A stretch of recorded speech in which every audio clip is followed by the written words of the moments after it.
Այս ինչ բան է, սա հասկանում։ Հետո առանձին հարցազրույց չեմ գալիս, բայց Կարող է։ կլինի նույն հարցերը չտակ, որը որ վարչապետին տվել եք, որտեղ ինքը արդեն պատասխանել է, հղում եմ անելու իր վրա։ Ես լիովին կիսում եմ վարչապետի կարծիքը։ Բայց այդ խոսույթը հարիր է Պաշտոնյանի երկրի առաջին դեպքին, վարչապետն է, երկրի ղեկավարի։ Ինչի մասին եք ասում, ասեք։ Լակոտներ, փախածներ, թռածներ, բռնելու եմ գծած։ Ես ընդհանրապես զարմանում եմ վարչապետի ներվերի վրա, ես կարծում եմ, որ դրանք, չգիտեմ, բետոնից են, երկաթից են։ Ես ընդհանրապես զարմանում եմ, որ ինքը դիմանում է այն ամեն ինչին, ինչի մեջով մենք անցնում ենք։ Ես օրինակ հաճախ չեմ դիմանում, եւ ես չեմ կարծում, որ ձեզանից յուրաքանչյուրը կամ մեզ դիտողներից յուրաքանչյուրը դրա կեսին կարող է դիմանալ։ Հարիր է արդյոք լրագրողին, որ ինքը չդիմանա։ Իհարկե ոչ։ Հարիր է արդյոք հայ տղամարդուն, որ ինքը չդիմանա։ Իհարկե ոչ, բայց բոլորս էլ մարդ ենք եւ վերջի վերջո այդ խոսույթը, այդ լարվածությունը, այդ ատելությունը դաշտ են բերել ընդդիմադիրները, որովհետեւ 2021 թվականից սկսած իրանք մեզ գնդակահարում էին, մեզ բանտեր էին նետում եւ վիրավորանքները թուրք դավաճան հողատում, կարծես թե մենք չենք դրա շրջանառության մեջ։ Ես որ խնդրում եմ, ճիշտ հասցեատեր գտեք։ Բան Սիմոնյան։ Մի րոպե, հերթով։ Բա այս ընթացքում պարոն Սիմոնյան 8 տարի ժամանակ կար, որ ասում եք պատասխանատվության ենք ենթարկվում։ Եթե բավարար հիմքերը կային այդ պատասխանատվության ենթարկելու համար, այս 8 տարի ինչ էիք անում։ Լսեք, նախ եւ առաջ բավարար չափով արդեն գումար եւ գույք է հետ բերվել Հայաստանի Հանրապետության բյուջե։ Երկրորդը, եթե օրինակ խոսում ենք մարտի 1-ի մասին, մարտի 1-ի հետքերը իրանք տարիներ են, տասնամյակ են ունեցել, որ թաքցնեն եւ քննիչը, որը որ գիտեք քրեական գործով անցնում է, փախած է եւ իրանք փորձել են կոծկել։ Հոկտեմբերի 27-ը պատմեմ ձեզ, որ մեկը պատմեմ ձեզ։ Իսկ ինչ վերաբերում է ընդհանրապես, պարզ է, որ այդ մարտիկ պատասխանատվություն են կրելու մարտի 1-ի հոկտեմբերի 27-ի կեղծված ընտրությունների, ապօրինի գույքի, զուգանում մարդ սպանելու եւ այլ համար։ Սիմոնյան ամեն դեպքում տեսնում ենք, որ վերջին օրերին հատկապես երբ վարչապետը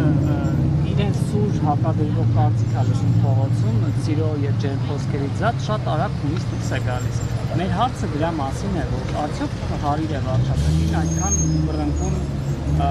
վարք դրսևորել այս կազմում։ Ես կարծում եմ, որ վարչապետը մարդկանց մոտ սեր, վստահություն վայելում է իր անմիջական հայ մարդու կերպարով եւ մարդիկ իրեն համարում են իրենց ընտանիքից մեկը, իրենցից մեկը եւ կարծում եմ, որ